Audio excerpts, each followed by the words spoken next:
안녕하세요. 박종원의 경제한방입니다. 최근에 세계 경제가 정말 요동치다시피 하는데 정말 거대한 충격에 휩싸인 것 같습니다. 그래서 최근에 거대한 충격 이후의 세계라는 책을 낸 서영민 기자와 함께 얘기를 나눠보겠습니다. 자, 안녕하세요. 네. 안녕하세요. 네. 이 최근에 미중 패권 전쟁의 향방 정말 한 치 앞도 내다보지 못할 만큼 굉장히 정말 치고받고 난리도 아닙니다. 근데 근본적인 것을 결정하는 변수는 따로 있다. 이렇게 보신다면서요? 네.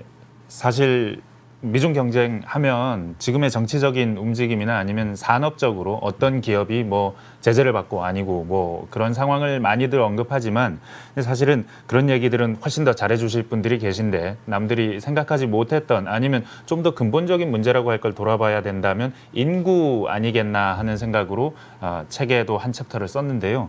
그 얘기는 뭐냐면 인구 때문에 중국이 향후 7, 80년간 미국에 계속 불리할 것이고 그래서 미중 경쟁의 핵심적인 요소로 작용할 것이다라는 건데 사실은 아이디어는 그 디트리 볼레스라는 미국의 경제학자가 풀리 그로운 성장의 종말이라는 이름으로 번역된 책에 나와 있는 내용입니다.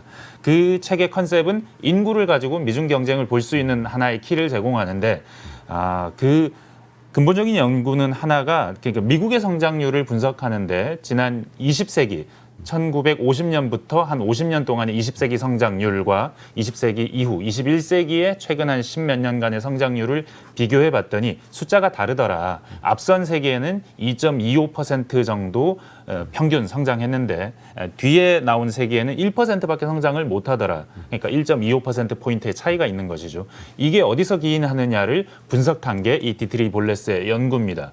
가장 흥미로운 부분은 그 1.25%의 3분의 2 가까이가 인구 때문이라는 겁니다. 그러니까 미국의 경우 봤을 때 그렇다는 겁니다. 출산율이 내려가고 고령화가 진행되고 가족 단위가 작아지니까 노동이나 생산이 감소한다.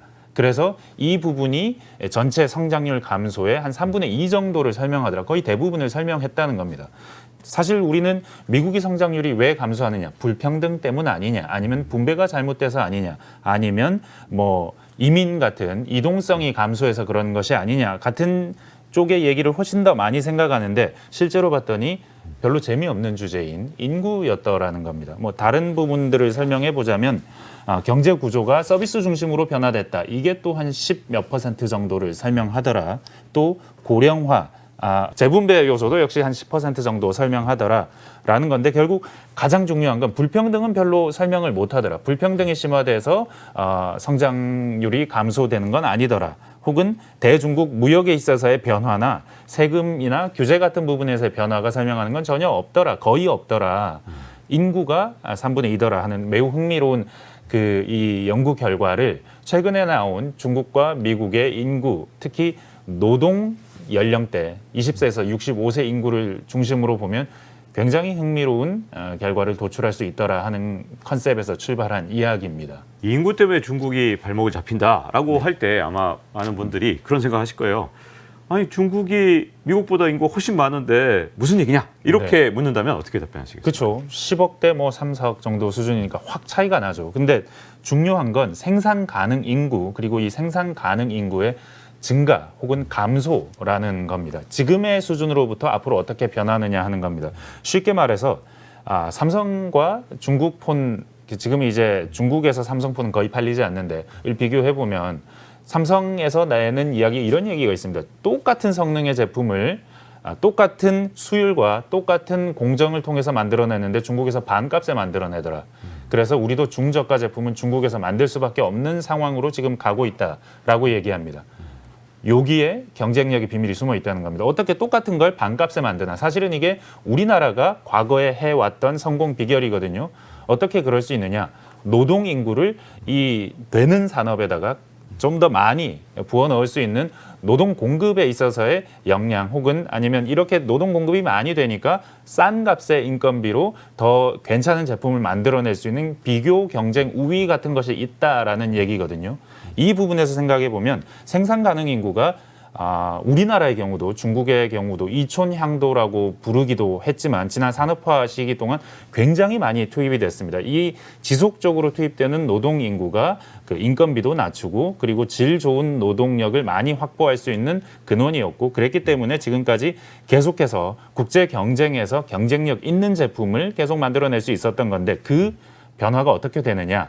미국과 중국을 딱 비교해 보니까 이게 월스트리트 저널이 한 2년쯤 전에 쓴 기사에 나와 있는 머릿 그래프인데 굉장히 인상적인 그래프가 중국이 고도 성장을 할 때 그 노동 가능 인구가 급속히 늘어나는 것이 그래프에 드러나고 그 기간 동안 미국은 상당히 낮은 수준의 그 증가밖에 이뤄내지 못합니다. 그런데 이게 최근에 변곡점을 맞아서 교차합니다. 두 그래프가. 그래서 그러니까 중국의 노동 가능 인구 10년 이동 평균 그래프이기 때문에 뭐 매년에 나오는 수치와는 좀 다른데 교차했습니다. 최근에 교차했고 그 말은 앞으로는 노동 가능 인구의 증가율이 중국보다 미국이 높다는 겁니다.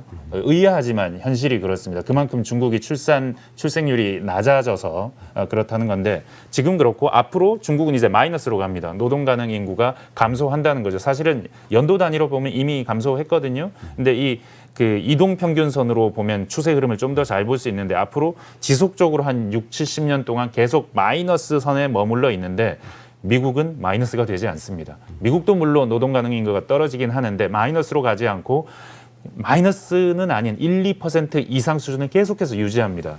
이게 이민의 힘도 있고 히스패닉의 출산율이 높기 때문이기도 하고 절대 출산율 자체가 낮지 않기 때문이기도 한데 여튼 중요한 건 이 노동 가능 인구가 계속해서 미국의 유리한 방향으로 앞으로 한 7, 80년 동안 2100년 정도까지 유지가 되기 때문에 이 요소가 중국에 결정적으로 불리하게 작용한다는 겁니다.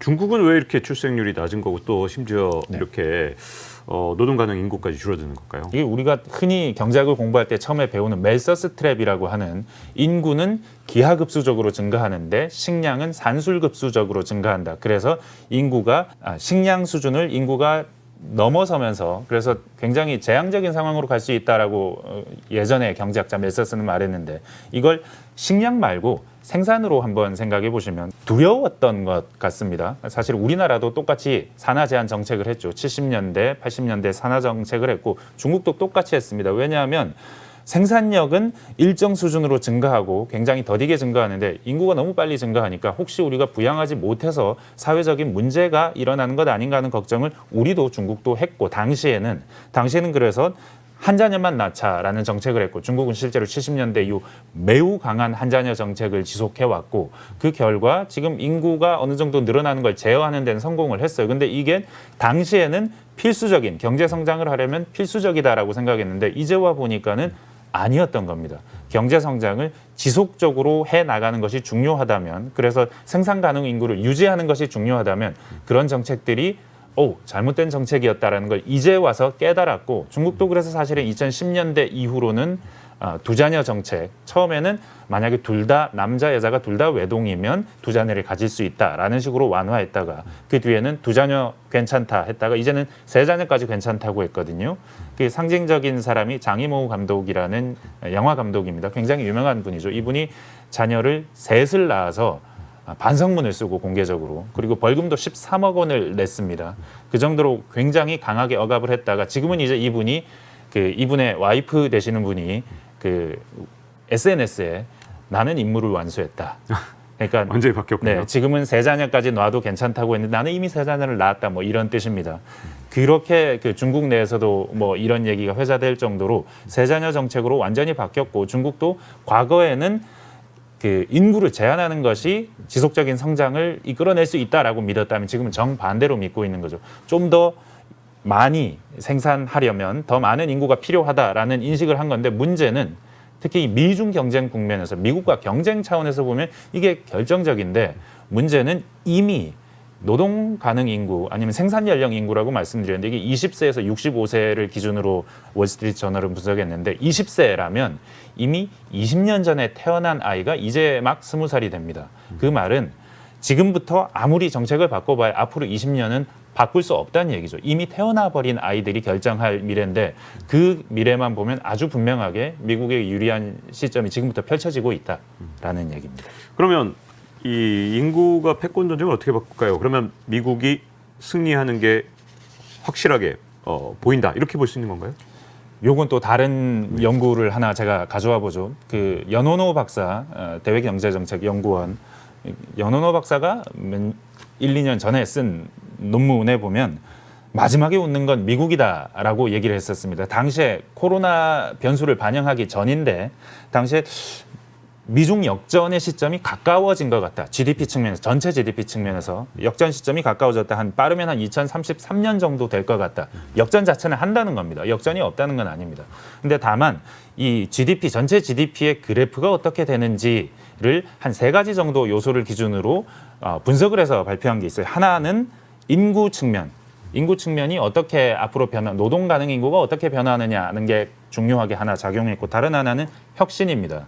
미국은 뭐 혁신의 최첨단에 있는 나라로 앞으로도 계속 그렇게 지탱할 텐데 중국이 과연 그럴 수 있느냐를 가지고 한 3가지 정도 수준으로 미국에 근접한 정도 수준 아니면 지금 정도의 혁신 수준 아니면 혁신의 실패 요 정도 3가지 시나리오를 가지고 또 다른 한 변수는 중국의 사회적인 변수입니다. 뭐 불평등 아니면 최근 나타나는 부동산 충격 그 외에 뭐 다른 여타 그 정치적 충격이 어느 정도 수준이 되느냐 관리해낼 수 있다 아니면 뭐 조금 실패하지만 괜찮은 수준으로 간다 아니면 사회적으로 매우 그 위험하다 이런 다양한 종류의 변수를 고려하는데 그래프가 보면 그 일단 중국이 미국을 추월하는 그래프는 한번 나옵니다. 근데 미국은 GDP가 지속적으로 직선에 가깝게 성장을 하는데 중국은 이렇게 점점 기울기가 완만해지는 곡선으로 증가합니다. 그래서 결국 증가는 한번 하지만 그래서 교차는 하지만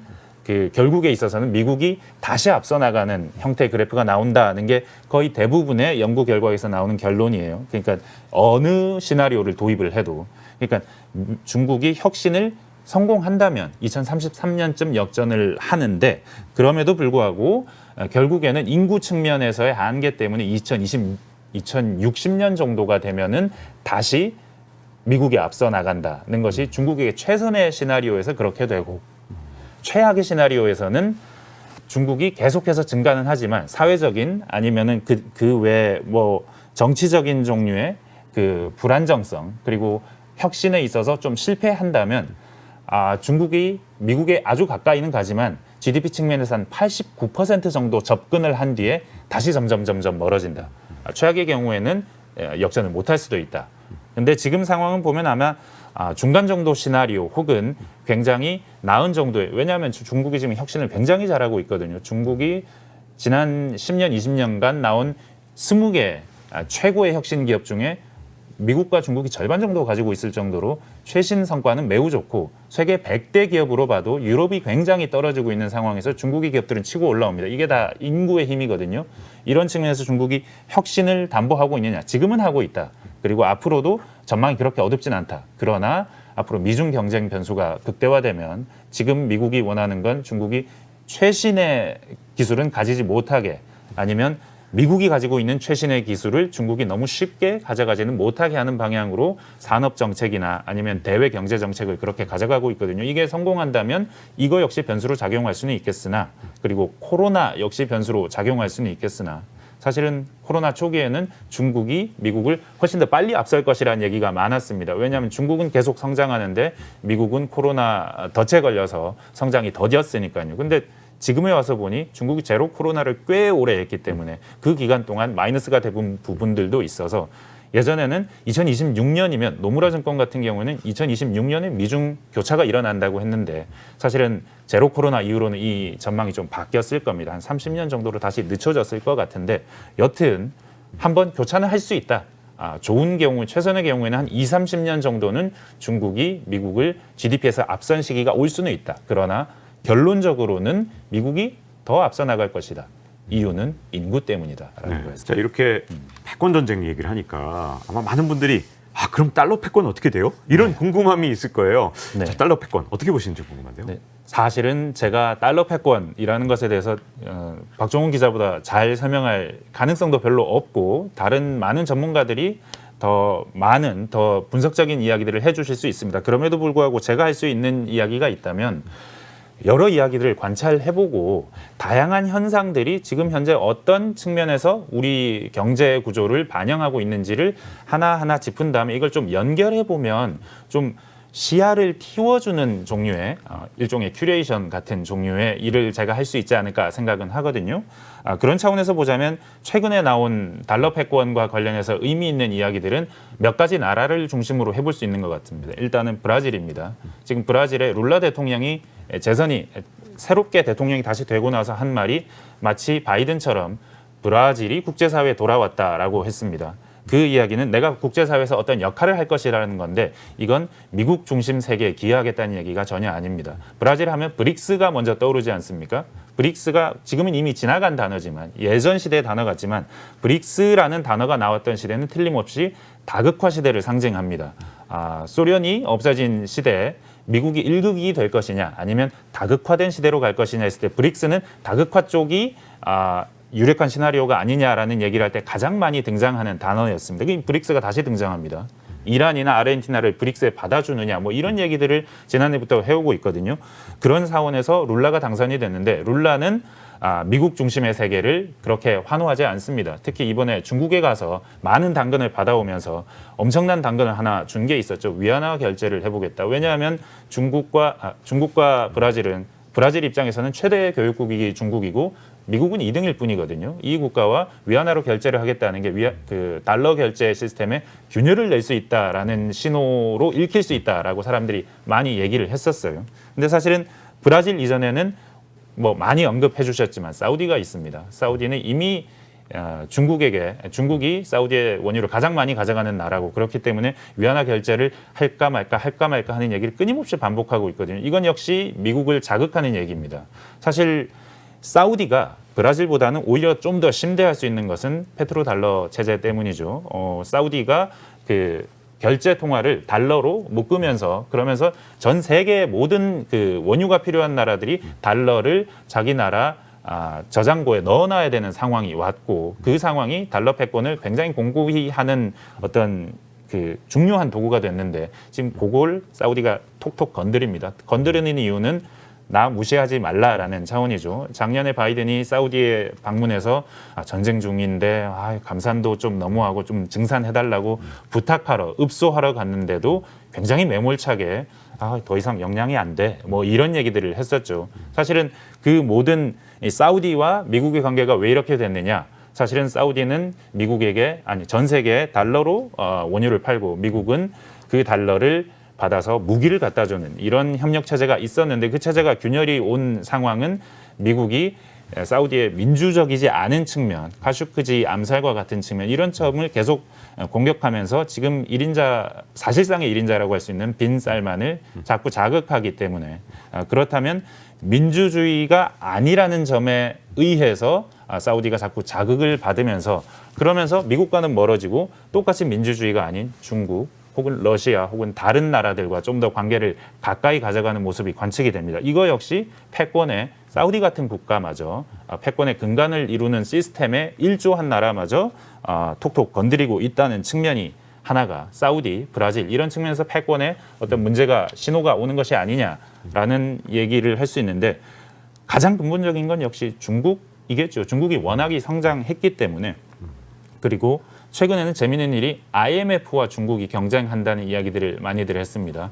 무슨 얘기냐면 세계 금융 위기가 온다면 아니면 코로나로 인해서 그 고금리 상황이 이어지니까 신흥국들에서 달러가 부족하게 되고 아니면 외채가 너무 심하게 돼서 부도가 나는 상황이 스리랑카 같은 상황이 발생하는데 이 나라들이 IMF로 보통 가는 게 정상적일 것 같은데 IMF로 안 간다는 겁니다. IMF가 코로나 이후에 1억 달러라는 엄청난 돈을 준비해 놓고 이런 구제금융을 해주려고 했는데 실제 쓴 돈은 5%, 6% 수준밖에 안 된다는 겁니다. 왜냐하면 이 나라들이 IMF에 안 가거든요. 아니면 IMF에 돈을 달라고 하는데 IMF가 줄 수 없는 상황이 되거든요. 모두 중국과 연관이 있습니다. 1대1로를 통해서 중국이 거의 대부분의 저개발국이나 아프리카 국가, 아시아 국가들의 차관을 빌려주고 제1대 그 채권 국가가 되어 있기 때문에 이 중국의 빚을 구조 조정을 해서 그 뒤에 IMF가 돈을 빌려줄 수 있는 문제가 하나 있고, 근데 중국은 그게 싫거든요. 왜 중국의 빚을 IMF 마음대로 깎느냐라는 측면이 있고,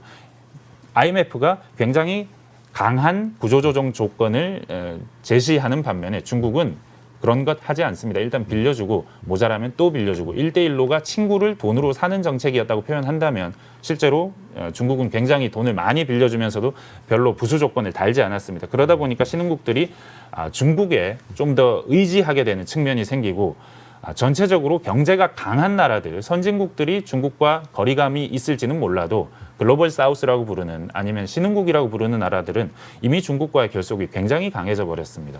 이 모든 일들이 지금 현재 일어나고 있는 달러 패권을 위협하는 일, 중국의 경제가 강해지고 그러면서 본의적인 나라들이 미국이 아닌 미국 눈치를 보지 않고 좀 더 중국과 견착하면서 미국을 견제하는 방향으로 가고 있는, 그리고 브라질 같은 나라들은 우리는 감히 그런 생각을 안 하지만 끊임없이 지역 패권을 추구하면서, 인도도 마찬가지입니다만 인도, 브라질 이런 나라들은 끊임없이 지역 패권을 추구하면서 미국의 한 국가의 권력이 너무 커지는 상황이 싫다는 지역 패권주의적 성향을 끊임없이 보이고 있거든요. 그러다 보니까 미국의 패권이 너무 많은 나라들이 저기에 도전을 하는데 특히 중국이 너무 강력한데 하는 생각을 하게 되는 측면은 있는 것이죠, 분명. 근데 이거에 대해서 의견이 엇갈리더라고요. 네. 과연 달러 패권은 그럼에도 불구하고 건재할 네. 것이냐, 아니면 이번에 정말 흔들릴 것이냐, 어떤 쪽으로 보시나요?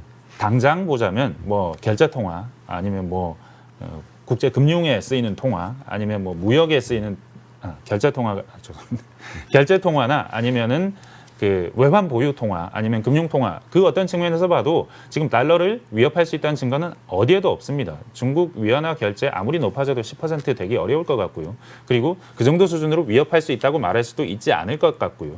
전 세계가 여전히 달러 중심으로 하는 체제, 이렇게 달러 중심으로 한 체제에 여전히 그 강고하게 붙어 있기 때문에 지금 당장 달러가 지금 위기냐, 그러니까 미국의 패권이 위기냐라고 했을 때 이런저런 측면에서 위기인 측면이 있는 것 같습니다 말할 수는 있지만, 그래서 달러가 위기냐라고 했을 때 전혀 아닙니다라고밖에 말할 수는 없어요. 하지만 근데 사실은 굉장히 장기적인 시각에서 보면 어떤 한 나라의 패권이 영원히 지속될 수 있느냐라고 물음을 한번 던져보자면, 미국 전에는 영국 전에는 네덜란드 전에는 스페인도 있었을 테고 여러 가지 다른 나라들이 패권을 가지고 있었는데, 그보다 더 거슬러 올라가면 중국이 아마 세계 패권을 가지고 있었다고 표현할 수 있을 시점도 과거에 있었을 텐데, 근데 그 시점이 영원하느냐?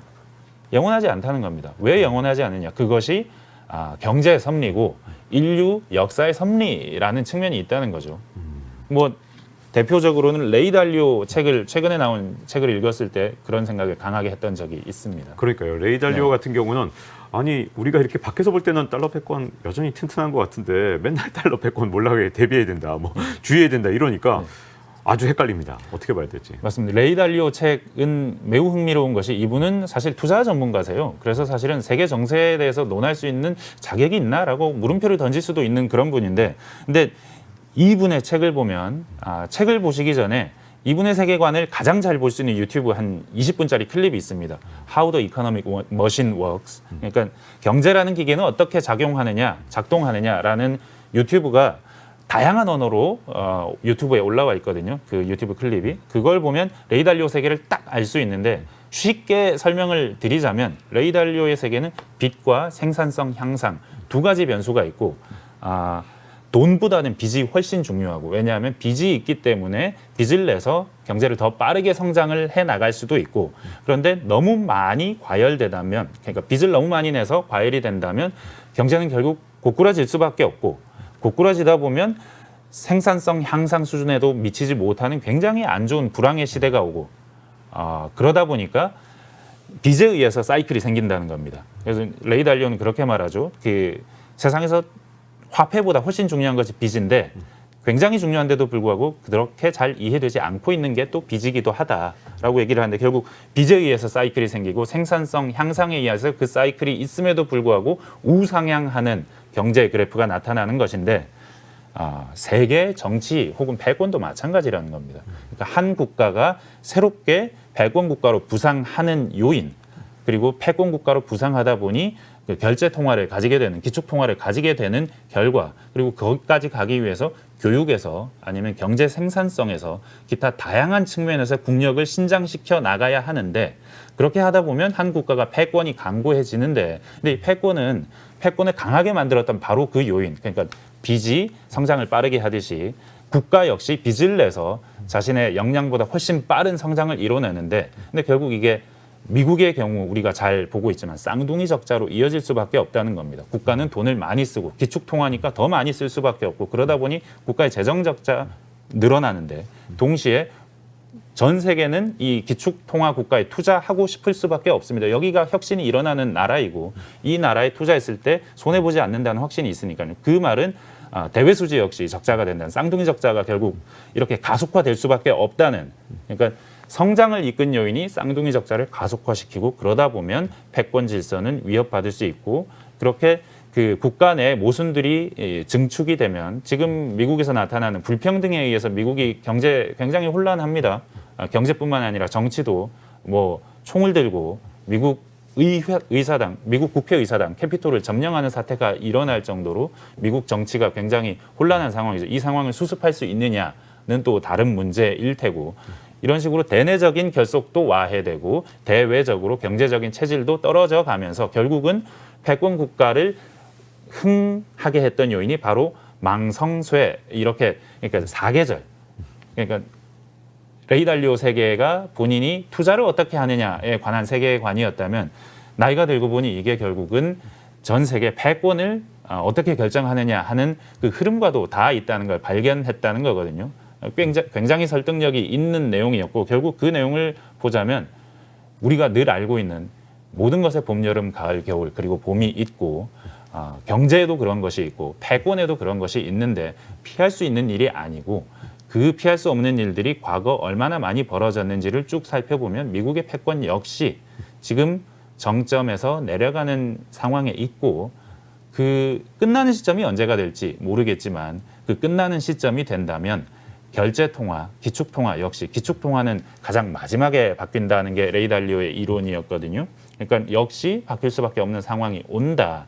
그리고 그 상황은 강력한 경쟁자가 있을 때 촉발이 되는데 지금 강력한 경쟁자가 있지 않느냐. 중국이라는 생산성이 매우 높은 국가가 뒤쫓아오고 있지 않느냐 하는 이야기를 레이 달리오는 계속하더라고요. 네, 자 이렇게 미중 패권 전쟁에 이어서 달러 패권까지 알아봤습니다.